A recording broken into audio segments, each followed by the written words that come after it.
Hey everybody, St. Paul here. Welcome to episode 45 of Music on the Run. Today's guest, my best friend on the planet, Joey Finger. He's next on Music on the Run. Before we get started here, do me a favor. Wherever you got this podcast, make sure you subscribe, give us a rating, and if you have time and like what you're hearing, make sure you write a review. It really helps us get the word out so we can have a lot more people coming to the party. Hey everybody, I'm St. Paul Peterson. Prince gave me that nickname, and I've been lucky enough to tour with people like the Steve Miller Band, Kenny Loggins, Peter Frampton, Donny Osmond, to name a few. And when I'm not playing music, I love to run. And this is a podcast about how we stay healthy on the road, physically, mentally, and with our families. Welcome to Music on the Run.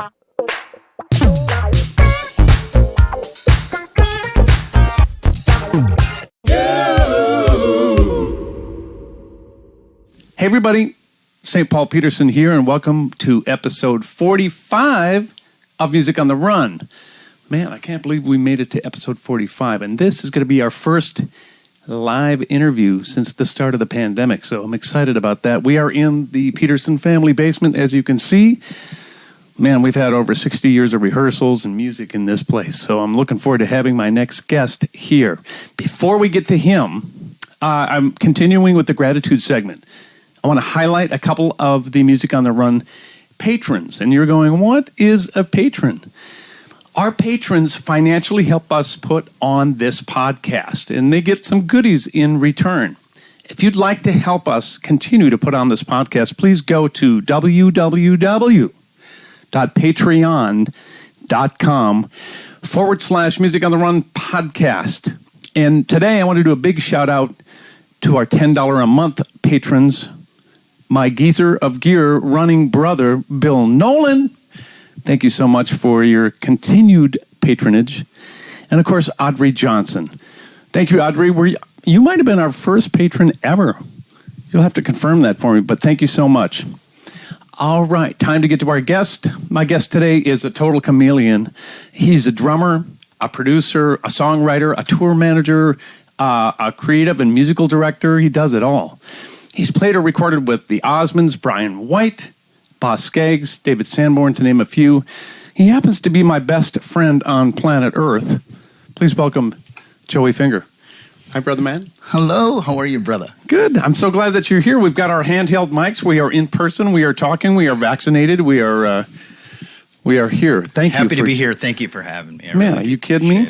It took me only 45 episodes to get you on this podcast, but being fair to me, you just moved back to Minneapolis, didn't you? I did, and I'm really happy to say it's much more enjoyable in the summer here than Las Vegas. What is it, about 120 in Vegas right now? You can die going to your mailbox. So this kind of worked out interestingly enough. You moved here with your family, but for the last year and a half, tell me what's been going on in your life.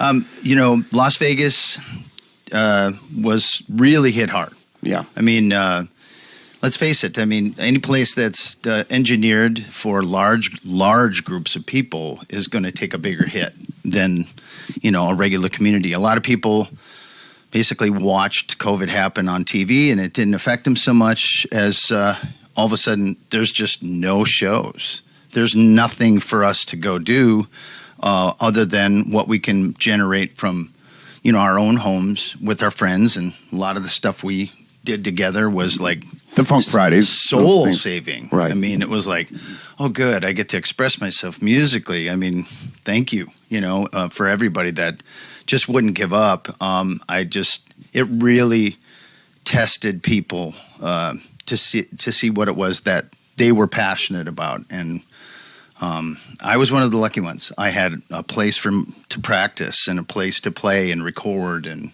so I feel grateful about that. But it's been interesting trying to make things happen in this environment. So, right. So you were out there for the entire pandemic, then you moved home with your family. What's it like to be home? Man, home is one of those words that gets abused, and this is real home. People think that a home is just someplace where you park your car. It's where you, it's where your heart is. It's where you park your heart. You know what I mean? I honestly, when I got here, I knew I would be, a little bit more involved because I had close people that weren't necessarily, as concerned, because a family bridge, they're willing to take a little bit more risk to spend time together and say, hey, if you guys are safe and we'll be able to hang in small groups. And that really, really, that made a difference coming here. And all of a sudden we were able to kind of feel like we were more involved. But it is a great feeling to be here, and a great feeling just to be, just feel more alive. Well, you moved away 20 years ago? 1996. Ooh, 25 years ago. How's my math doing today? You've been to quite a few different places. L.A., Los Angeles, Nashville, back to L.A. I did a little short run in Aspen, Colorado. Oh, that's right. I almost forgot about that. I'm an avid skier. I really like to ski, and I got my instructor certificate, so I spent a lot of time just wanting to have that life. And there was a duality about it. It was really quite fun. Get up early and meet a cast of characters to go and teach them how to ski, and then go back home and take a little shut eye, and then go to the club and play jazz all night. I played in a club out there that was strictly a jazz club, but just a 5-star restaurant. So it was quite fun. So. Well, I can't wait to talk about your entire journey. I mean, you've played with so many different people, but I think I'd like to focus in on your career and what makes your career.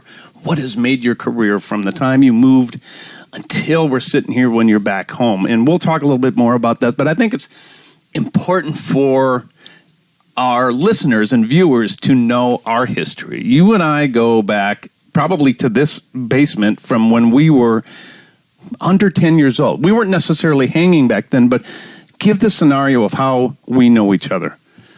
My brother brought me over here, and I think it was, we walked in here and there was a drum set right about a little bit more to the left and facing the other way. And there was a band rehearsing down here, and, your sister Patty, your brother Ricky were playing in the band.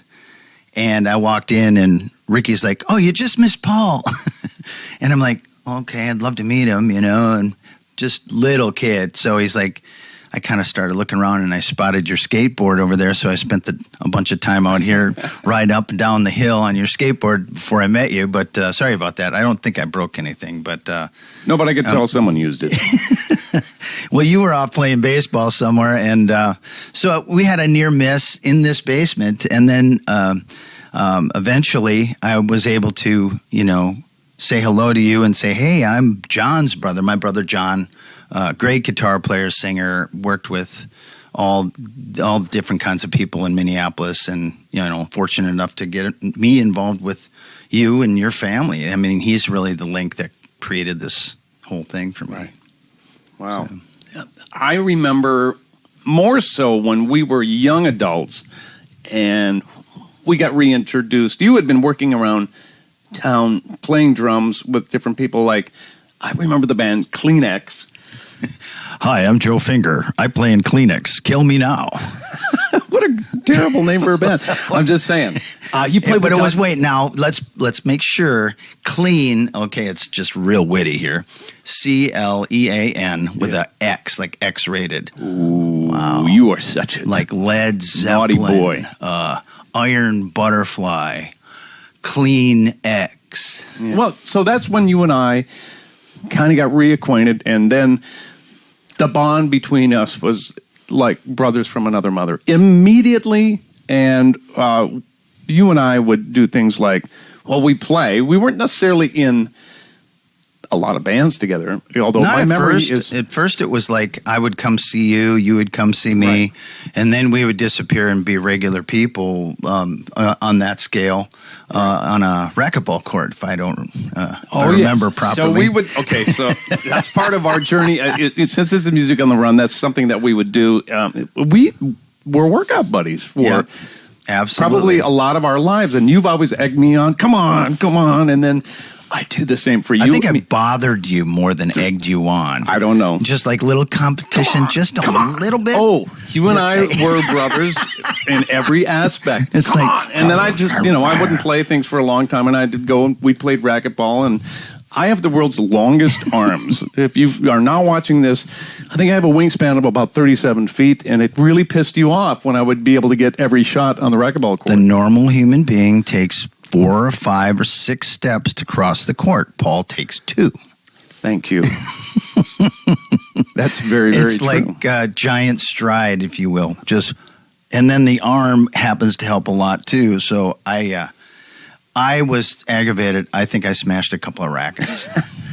I'm pretty sure I needed a sponsorship at that point in racquetball rackets. Just because you and I have to leave for a golfing trip in about 45 minutes. So disappointed. I'm going to get into the bulk of this interview, which is fascinating to me. I watched, of course, your career my entire life with so much interest because we are brothers and also because you're incredibly talented, and it just astounds me at all the different things you're talented at. You never must get bored because you do so many different things. So walk us through your first departure here from Minneapolis 25 years ago in 1996.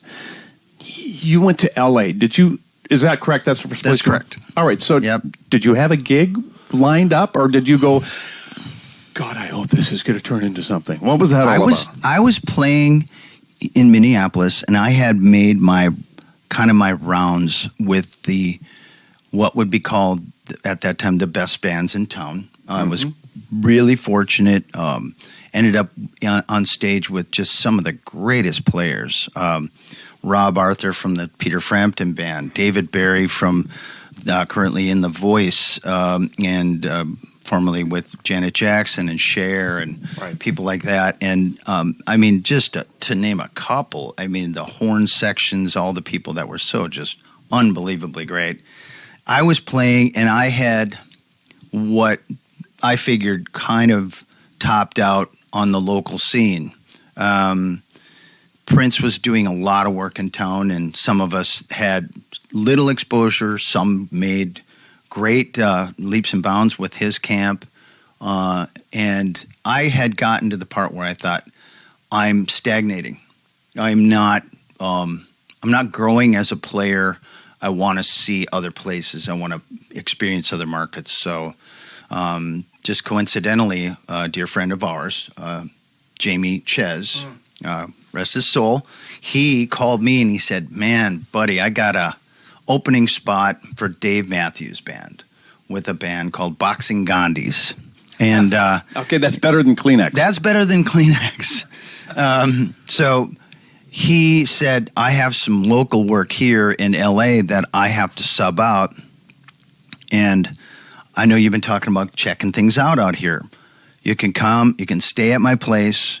You can, and I'll just put you on these gigs. And I'm like, well, that's pretty much ideal from just a sampling, So I went back to the Stud Brothers that I was playing, Mick Sterling and the Stud Brothers, and I said, look, I'm really curious about this. I mean, where's it at? Where are we at? Where's everything at? And I had done a couple of records with them, and it was really interesting how it became obvious that it was time for me to move and check this out, because the opportunity for Mick to work with some other people looked good to him. And he said, look, let's just do this. Let's just make this, change. And if it, you want to come back, I mean, let me know at that time. But don't go out there on a half of an idea.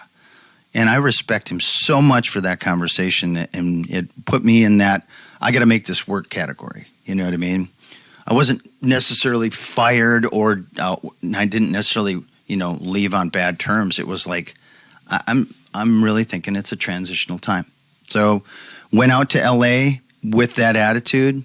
And of course, Jamie says, all right, well, here's the place. It's it's a 1 bedroom, and just take good care of it. And I'll be back in, 6 weeks, and we'll talk. They went out and they did 3 dates on the tour, and they got canned. Oh, baby. So, I mean, I had like this mini calendar of stuff. And I'm like, he comes back and goes, yeah, man, so can I have my bed back and my gigs back? And I'm like, okay. Yeah. So that was like a major boot. Yeah. And we made that work because we were such good friends, you know? Yeah. So, but I had already seen what I needed to see. The funny part is people like our buddy Bob Vandell, the drummer here in town, he was like, oh, so you're thinking about leaving town? Here, let me help you out. Let me help you pack. He said he got me a gig out there the day I arrived, and I really appreciated that too. But I had instantly started playing with guys that were in the Tonight Show band. Oh, wow. Derek Murdoch, a guy named Joel Gaines from that played with the Platters and the OJs and bands like that. And so people were vouching for you at this point. It was amazing. I mean, it was a gift in many ways. And I obviously went out there with something different because it went over. I didn't sound like LA drummers. I sounded like a Minneapolis guy, and Minneapolis was on fire at that time. So to come out and be funky and be able to play with that kind of a feel and have that stuff and keep it clean and not clutter it up, and time was such a Minneapolis, like you know a cat from Minneapolis when you hear him play. Time is first, it just was in our cereal, So you're out there, you're a young guy, you've got some gigs that are coming in. You're having to move out. You got your own place. I take it that Jamie gave you the boot out of there. We lived together. We just kind of you lived together. You found a place. I ended up on the floor. And that's my hard luck, LA story. So it's like, okay, I paid my dues. Though, because I paid my dues. I slept on the floor. I was starving. I was playing for food at one gig at Genghis Cohen. Great place to play for food, by the way. Really good. Yeah. But it was a jazz gig.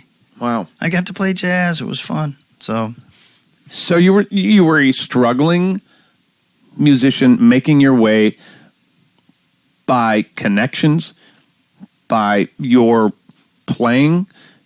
The calls started coming in.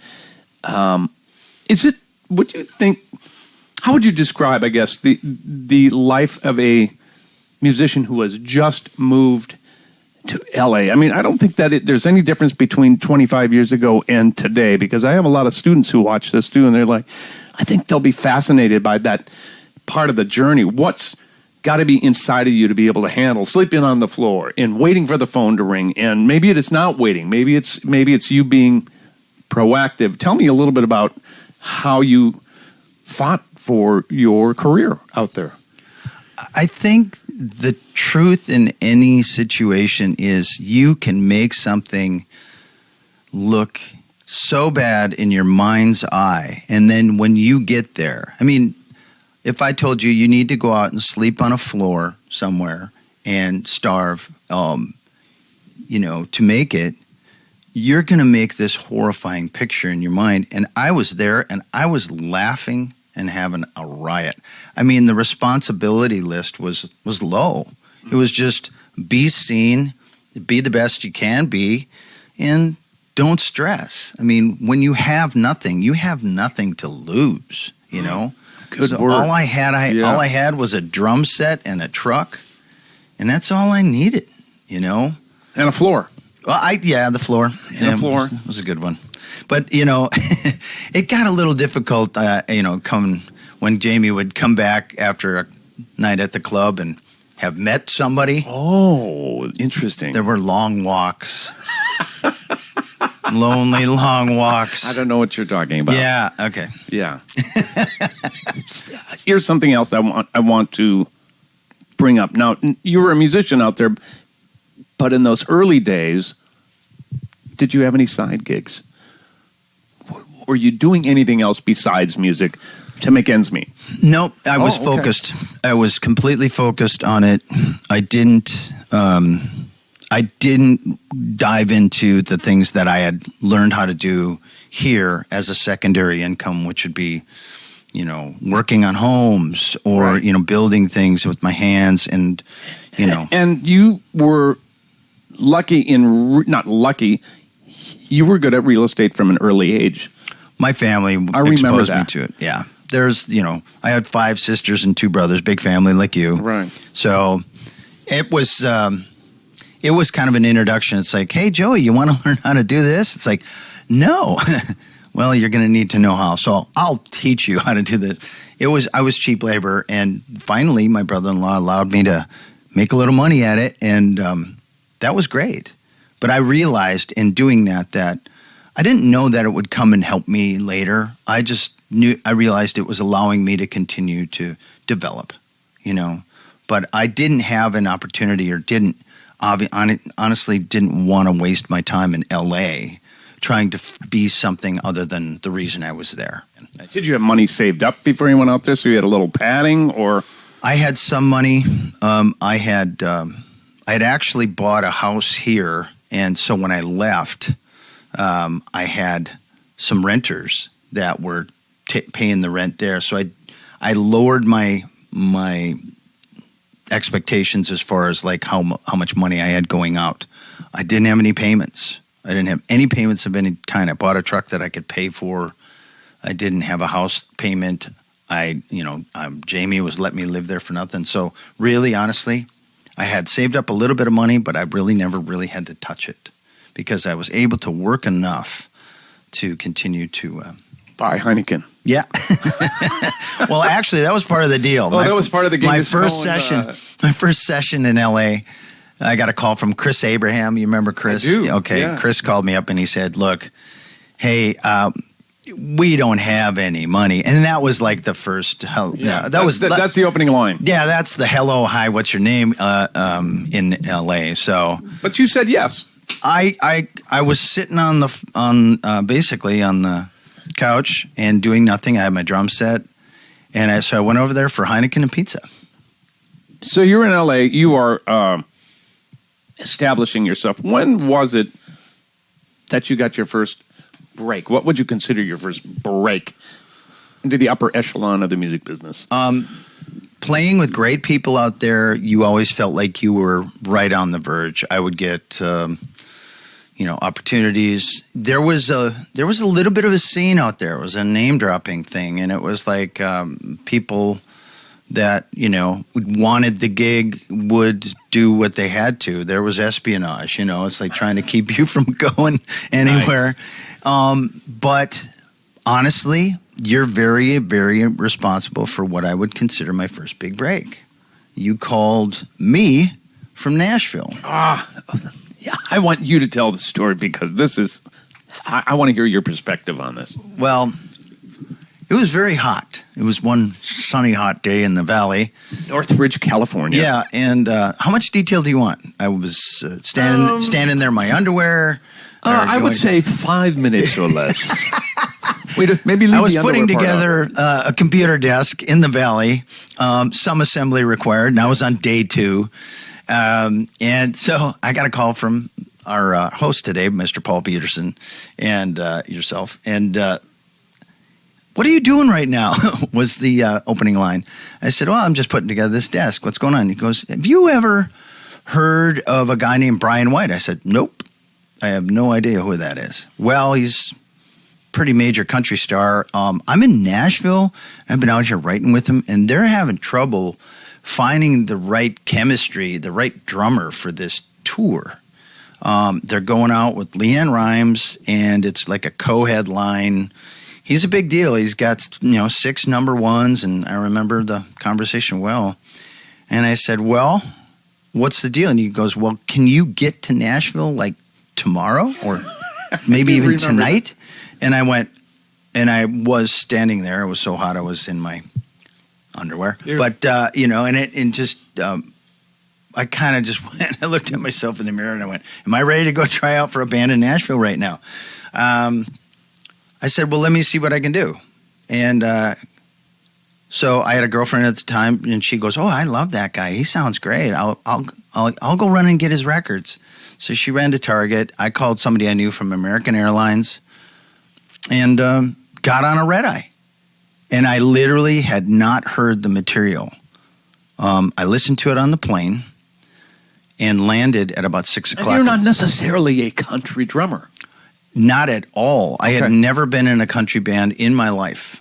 I mean, so that qualifies as not a country drummer. But the irony of it all is, after all is said and done, they weren't looking for a country drummer. Right. They had gone through every country drummer in Nashville, and that was the problem.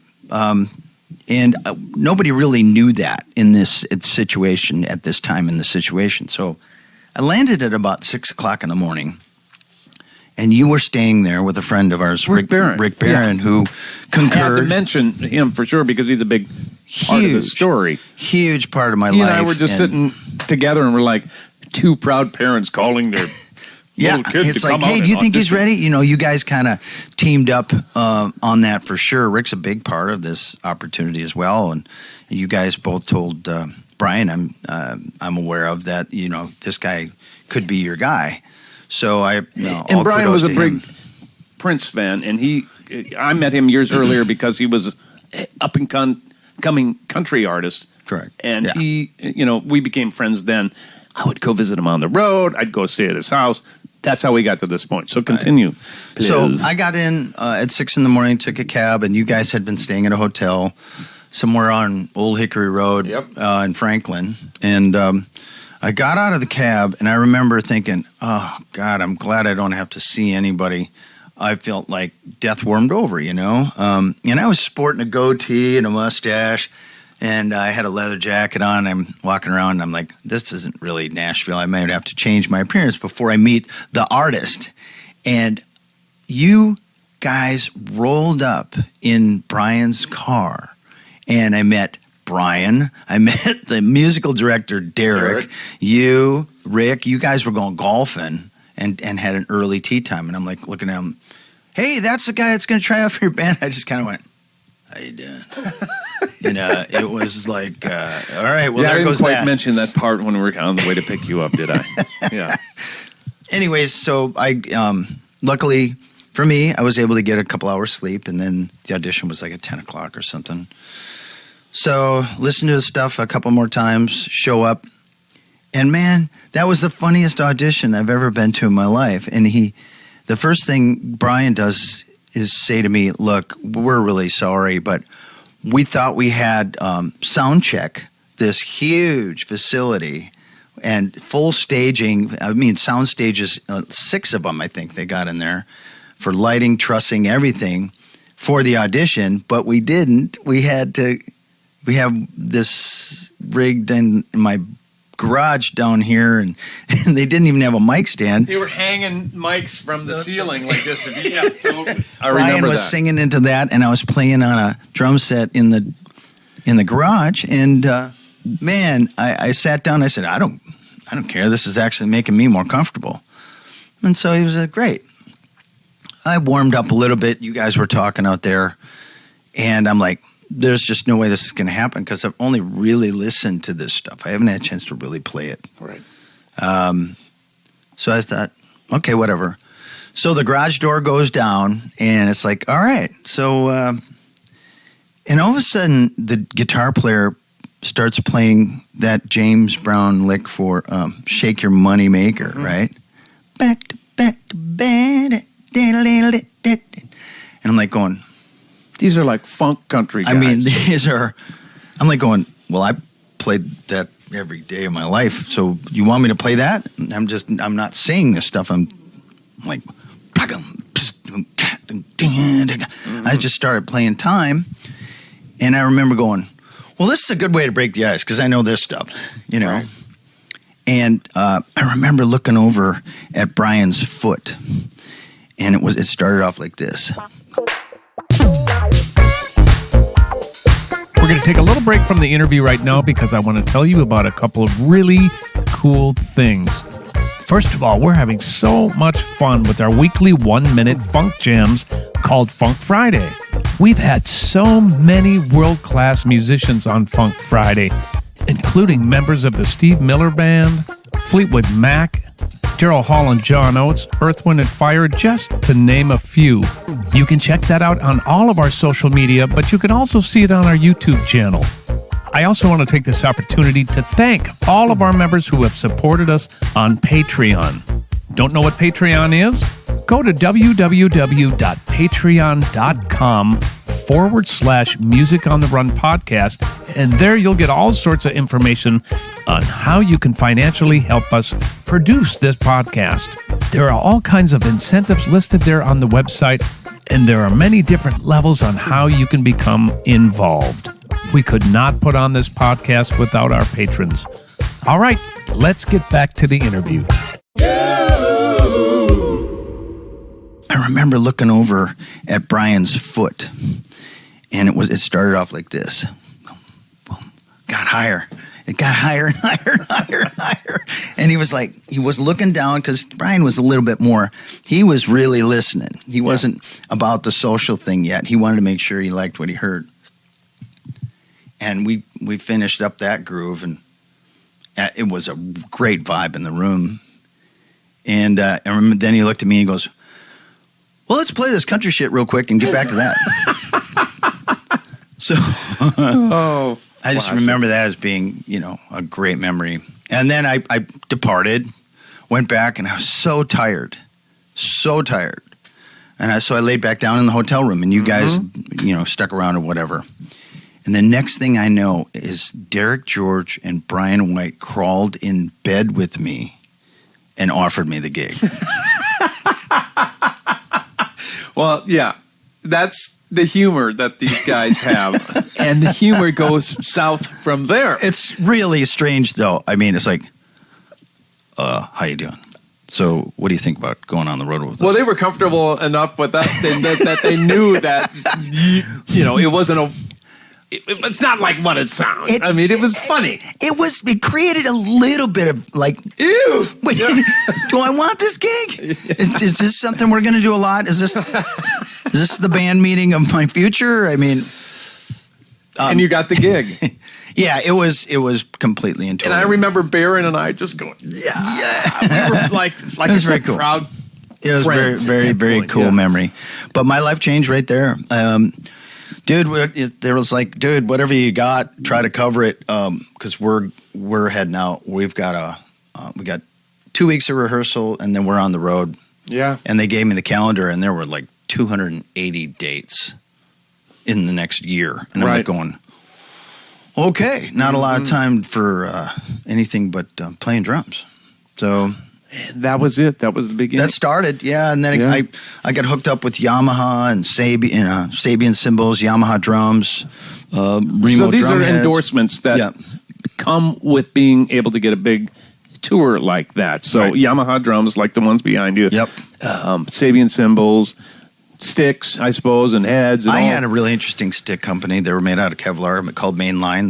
They've gone under since, but it was really a cool product. So you're on the road doing arenas, with Leanne Rimes and Brian. My first show was here at the Target Center. Yeah, I was New there. Year's Eve. I was there. My mom in the front row going, "How great is that?" See, Mom, I told you I could do this, Mom. Yeah, that's incredible. So, how many years did you end up staying with Brian? I was with him for about 14 years. After a while. Things started to change, and the organization, the guy that was the tour manager, Brinson Strickland, who is just one of the most stand-up kind of guys, and fun to be around. Yes, but he is. business is taken care of. I respected that so much about him, and still do. He's a manager. He's still currently managing, artists and doing general managing, like Clint Black, I think, is one of his clients, and so he had moved on to that category, and quite honestly, he had doubled up. He was playing guitar, second guitar, and singing backgrounds and tour managing. So I'm kind of looking at this whole process in Nashville, like, well, you can do more than one thing. Right. So I kind of went, well, I guess I would be interested in something like that. And Brian came to me because I was always covering for little things on Brinson's schedule. If he had something, I would be the next guy to take Brian and represent and stand and kind of, hang on a second. Okay, next. You start with the meet and greets.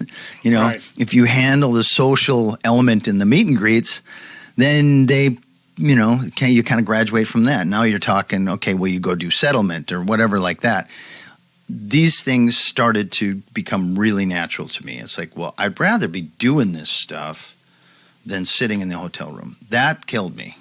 But, not to segue, but I mean, that's what it's about, is like, what do you do with this free time? Mm-hmm. I decided to exercise. I decided to, really get in shape. And Brian and I bonded on that. Mm. So I introduced him to... To what? Running. Okay. I mean, I just said, look, you got to get out and work your lungs and things like that. He had started to have, a couple of the issues, where he felt like he wasn't, able to support as much. And I'm like, it's oxygen, man. It's about the ability to, have your lungs powerful and your diaphragm and everything like that. And you use that when you run. So we would go on some of the greatest runs. I mean, it would really, it was like, he's like, man, this is, spiritual. And I'm like, right? Yeah, absolutely. Mm-hmm. So we would work out and, do mini workouts. And there's a great story. Yeah. Brian. Sorry, Brian. No, he's not Brian.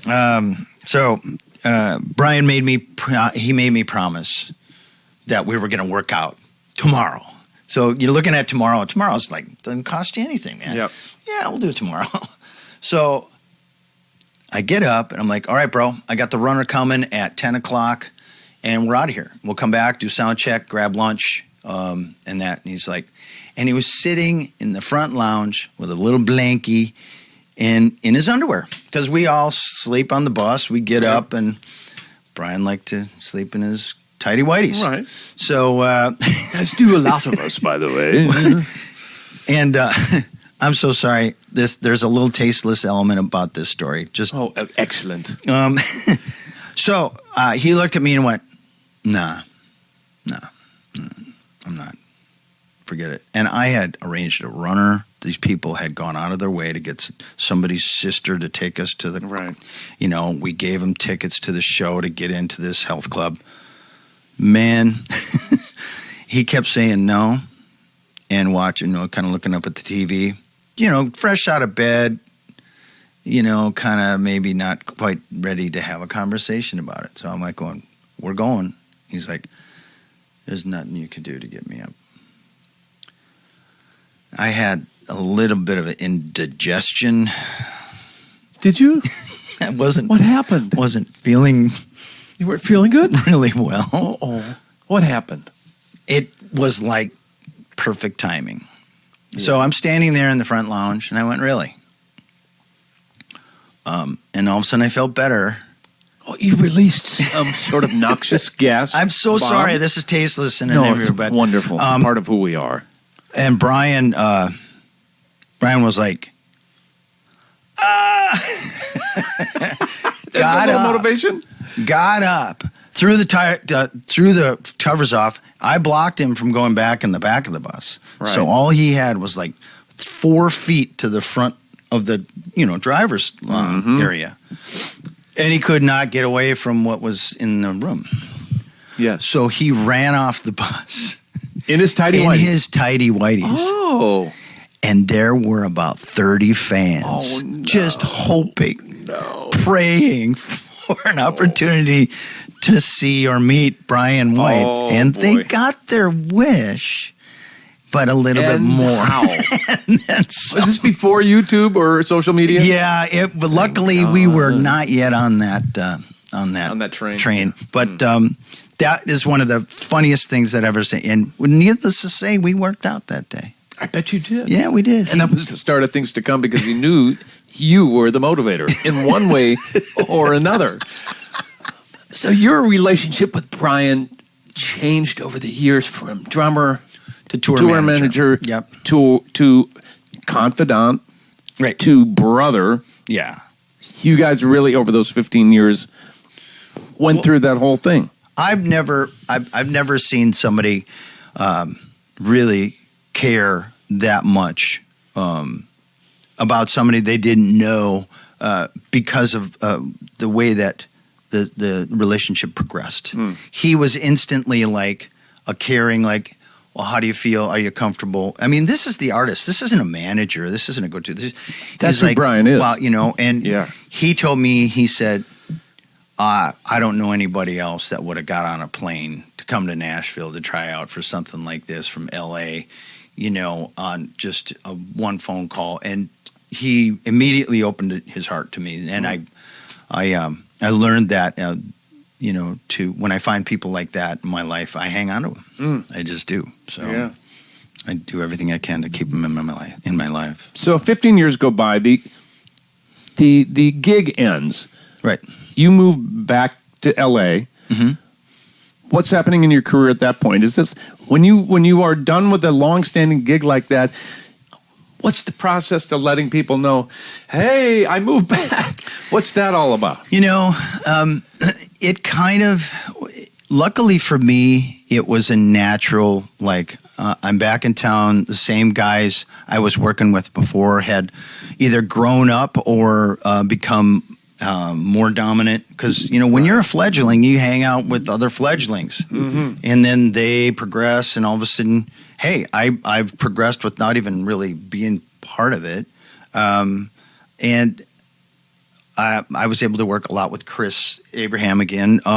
He started what would be a library type of a studio situation where we would do music, and it would sit and be able to be accessed and used for industrial films, cinema, any and all uses. Another part of the music business Right. where you make some money. Yeah. So most of my work was recording. I started then producing. I had people calling me and saying, look, I put a studio in the new place that I had, and I started really going to work on Pro Tools. I remember that. Yeah. I got my feet wet. I mean, one of the hugest influences for me and motivators in my life is your brother Ricky. Mm-hmm.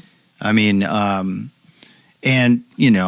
meeting him here when I was a kid, and then all of a sudden I get a chance to work with him and play with him, and he had come out and was staying with me during rehearsal times for different acts like Stevie Nicks and different things that he was doing. So I was just learning Pro Tools, and I'd worked a deal with a friend of mine that's like, look, I'll produce and play on your record for $0 if you get me the gear I need to do it.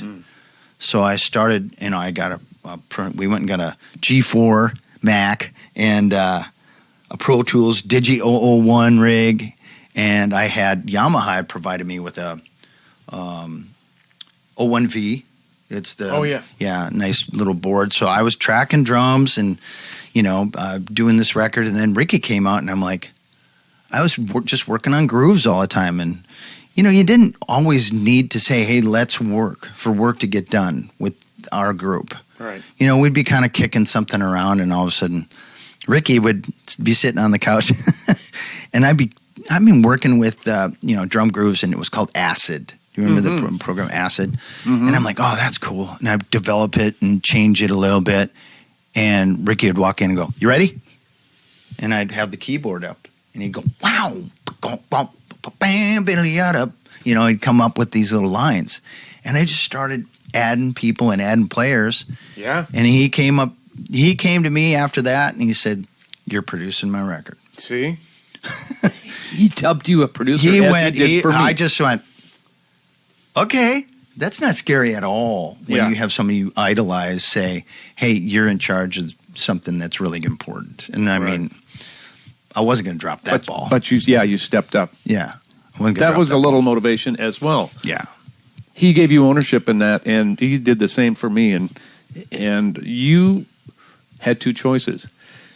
You could either said, no, that's not for me. But your personality is such where you was like, yeah, let's do this. Yeah. Well, I mean, come on. If you're looking for opportunity and you fumble and fall when it's handed to you, Right. I mean, you better be ready. You better have your gloves on and pine tar on your hands. Make sure you're not going to drop what's given to you, man. Right. So You know? now you're producing records, starting with my brothers and this gentleman who gave you the gear.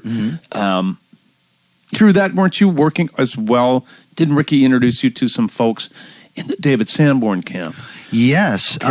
And that's the greatest thing is we ended up, doing some stuff together, a band called the Side Guys. Yeah. Ricky was involved in that, and I had played because I was just a very a student. I loved getting handed complex issues and coming through and making it and smoothing, and big problems were kind of my specialty. So I had gotten a call from Ricky, and he said, "Look, we need a drummer on a Sanborn thing, and happened to be at Fenway." And we really don't have the opportunity to rehearse. So you're going to have to go to school on this. Are you up for it? And I'm like, I'm half prepared. I've been listening to David Sanborn my whole life and dreaming about it. So yeah, absolutely. So he gave me that opportunity, and I went in, and I remember you guys going, "Hey, let's go hang by the pool." I'm like, "Sorry, I got to go play this stuff again." Mm-hmm. So it was downstairs in your basement one time when I was getting ready to go out, and actually you had that drum set set up, and I was like, okay, well. But I did that, and in doing so was able to impress some people. The show went off extremely well. Right. Richard Patterson, another guy I owe a huge debt of gratitude, took notice that, hey, this guy came, he had his stuff together, and that's the most important thing you can do is don't misrepresent your talent by unpreparedness. It's like, Right. Look, be over prepared, and then walk in. That makes the hang better, doesn't it? Oh my God, then you're relaxed because there will be a curveball. You didn't get some piece of information. Right. So, save your brain for that. Not just barely hanging on, I'm going to do the least amount of work thing. So when I did the Sanborn thing, then Richard Patterson called me and said, "Hey, we need somebody to do the Boz Scaggs gig. Can you go to school on that? There's not going to be a rehearsal." Oh, man. And I mean, I walked in, and you know who was on that gig? Greg, Phil, and Gaines. Yeah. Drew Zing, Richard, who I respected greatly. I mean, just a cast of characters, not to mention Boz is looking at you, and you're sitting in Jeff Porcaro's chair. Yeah. Drummers, hello. Yeah. That's a moment. Right. And these are the kind of things that you came back to LA for, and these are the things that were happening. You met a girl. You ended up getting married to Galen. Right. I'm fast forwarding because we're almost up on our hour already. Okay. When did you take an uproot from LA and go to Las Vegas? Well, interesting story. I had cultivated that studio scenario. I found a perfect place in LA to have a studio, my workout room. I was close enough to the beach. It was in the Redondo Beach area. I loved that place. Yeah, I met my wife. I was living there with Jamie, and he moved out, and I met my wife, and she moved in. We got married. She got pregnant, and she was about 6 or so months pregnant. And it was a moment where we said, this floor could use a little bit of love. We're going to have a baby crawling on it, and it would be really much better for it to be a ceramic, nice-looking floor. And I had made arrangements with the landlord before that to put a fence up so we could have our little hot tub in the backyard. And he came over and he said, "You do good work." I said, "Well, I've learned a lot about this stuff from my past, and I've done it before." And he's like, "Wow, anything you need to do, let me know." Because I'd put it up, and he actually took the material cost off the rent. Wow. So it was a 50-50 kind of deal. And I specialized in charming people in that way. It's like, hey, well, if I do this, would you do that? So I called him, and my wife is sitting right there from me to you away. And I said, hey, Mike, I just wondered if you would mind working out a deal on this floor. I'd love to lay down some nice ceramic tile. I got a baby coming and everything. He goes, yeah, I've been meaning to call you. I'm going to bulldoze that house and put 3 condominiums on it. So you got 30 days. And my wife is right there with a belly, right? And I'm going, so is that a no on the tile? So what happened is I hung up the phone, started this conversation, and held her together for about, 3 days. Yeah. And I called my friend Paul Peterson, who, for whatever reason, you just would always just have like, well, you should move to Vegas. I did say that, didn't I? Yeah. Sorry about And, that. Actually, no, I'm not sorry because it worked out good. And I said, we were having trouble looking at rental places, and the housing market was just ridiculously high. It was the top in of the LA. market. Yeah. Yeah. Everywhere. But, in LA especially. And so it was like, well, look, we're not going to be able to stay here, find what we need. And I was the tour manager for Brian White at the time, living in LA. Mm-hmm. I was able to do that from there, tour manager, drummer. Right. So I just needed an airport. And your logic made sense. It was like, go to a place where there's other work. So when Brian's not working, you can branch over into the Vegas scene. And so it's exactly what I did. I overpaid by Vegas standards, and the values did go down, but I was in Las Vegas. Right. And a tour manager, going to the airport, flying out, meeting everybody at the venue, and taking care of business and flying home. So it worked out great. And then that progressed. I don't know if you want me to continue on that line. Yeah. But, I want to know how your relationship with the Osmonds began. That's what I want to know. Well, in Las Vegas, another person I'd say that was very key, and I owe a great deal of gratitude to, is Jerry Lopez. Mm-hmm. Jerry is far and away one of the most talented people I've ever seen or heard in my life. And just soulful to no end as a human being and as a musician. So I was lucky enough to introduce myself to him in this process. We bought a house. We're living there. I said, hey, I'm available for local work. And he said, well, have you ever done any shows? And I said, no. I'm really not a show drummer, but I am, I'm a student. I love to learn. And if you got a book or two, throw them at me. I mean, I'm not asking you for the gig. Just throw me what you would throw a guy if he was going to be the next guy in your roster. So he threw me a couple books, and I went home and I learned them. Mm-hmm. And I was sitting at home with knowledge of these shows, and sooner or later, the need came up to go and cover a show called Hats. I might get this wrong, but I think it was Carole King had written all the music for this show called Hats. So I'm in this show thing, and I'm subbing for Gabriel Falcone, the drummer that was on something else that night. And Jerry was on the gig, and he just put his hand out, and he said, man, if that's what I can expect, you're in. So I didn't know what that meant, but that was great. And I'm doing my thing, and all of a sudden I get a phone call. And he said, look, I've got the ability to put you, in front of some people here that there's a show coming into town. I can't talk about who it is yet, but they've got some specific needs. And I'm wondering how you fit in. Do you have any knowledge of Pro Tools? And I'm like, I produce records. Okay. Do you read? And I'm like, yeah, I read well. Well, that's obvious because I did Hats, and he said, I just didn't know, how you had managed that gig. And I said, well, the charts were right there. I was able to read those. And so he said, well, I'm only going to submit 2 people, you and another guy, but I'm going to put an asterisk by your name because they need somebody that, it's going to be on stage. You're up front. You're not in a pit band. So it could be a situation where they take my musical recommendation and you get picked by your photo. Wow. You know what I mean?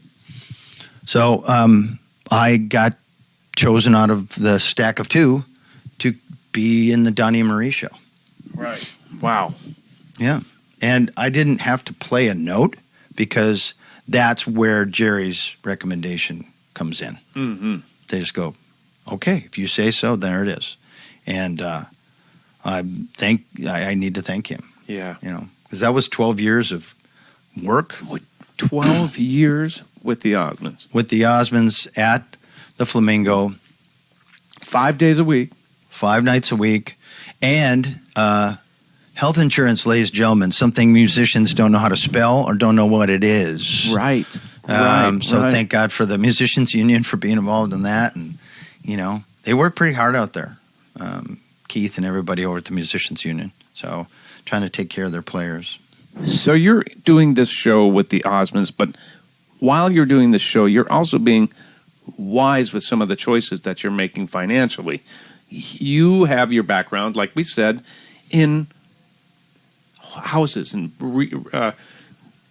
redoing houses. Right. Right? Yep. Renovating is the word I was looking for, but it wasn't coming to my little brain here. You started doing that in Vegas, is that right? So you got a side business. There's your side hustle. Right. What happened is that, there was a market recessed, and I was looking at, I owed twice as much of my house that was currently worth. And something about, losing a battle makes me that much more aggressive. If I'm losing at something, I try to turn it around somewhere or another. It's like, okay, I bought one at the top. How about if I buy one at the bottom? Right. How about if I, buy a couple at the bottom? So I generated as much income as I could, bought houses that were really needed a lot of love. Mm-hmm. And I ended up, stacking one on top of the other and then taking the rental income and then getting the next one and getting the next one to where I had 6 houses, But you put your heart and soul and sweat equity into these places. These aren't turn the key and it's just, no. This is, ooh. No, you walk in and go, oh boy. The thing to think in terms of the world savvy is if you've got a good thing, then that's it. No, if you got a good thing, build on the good thing, make a great thing. So I had 5 nights a week. I didn't have to sweat it. I didn't have to be there till 7:30 at night. I walk in, I got 30 minutes of prep time. Go put my clothes on. I'm done at 9. You know what I mean? So it catered to a lot of opportunity for me to have my days. And my days were productive in either in recording studio or I'd go and I'd work on a property. And, I got a baby at this point. Mm-hmm. I'm thinking about the future. I'm thinking about, what happens when this gig ends? Right. Being prepared for that. So smart. And I think that's a great word for all those musicians out there. It's okay to have other things that you're doing to generate one good career. And that's what's so fascinating about you. Let's move fast forward into the last couple of years with the Donnie and Marie show. You started writing some dialogue. Yeah. In the very end, you ended up you were the, not creative director, or were you, musical director for Marie. Right.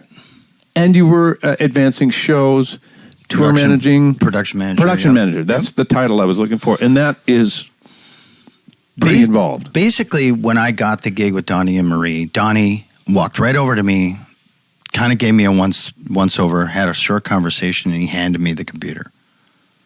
And I said, "What's this?" He goes, "You're going to be running the show."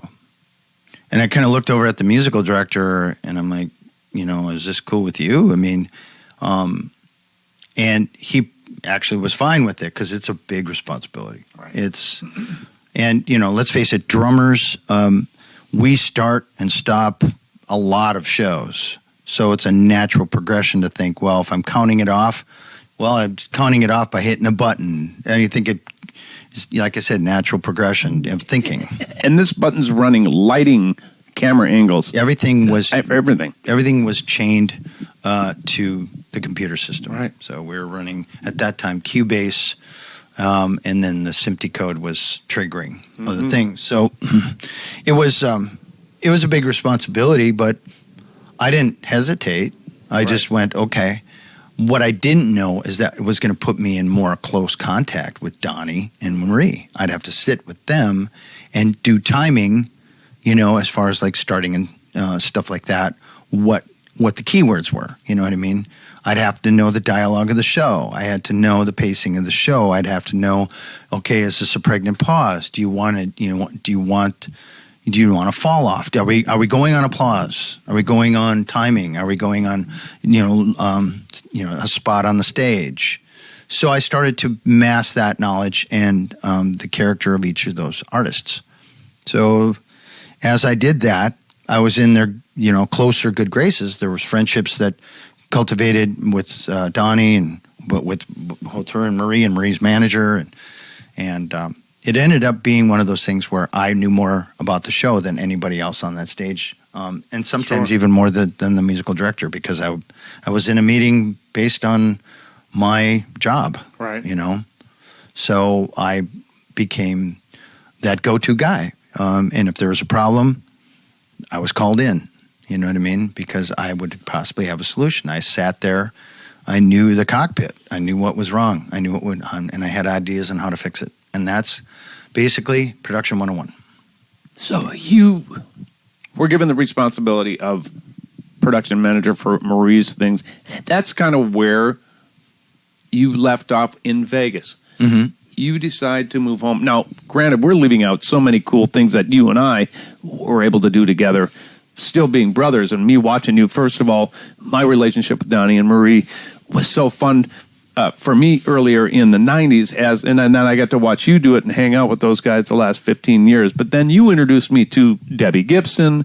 You and I traveled the world, go diving, hanging out. We traveled to Australia with St. Paul and the Minneapolis Funk All-Stars. But you ultimately come home, and the phone, you've been here a month and a half. The phone doesn't stop ringing, does it?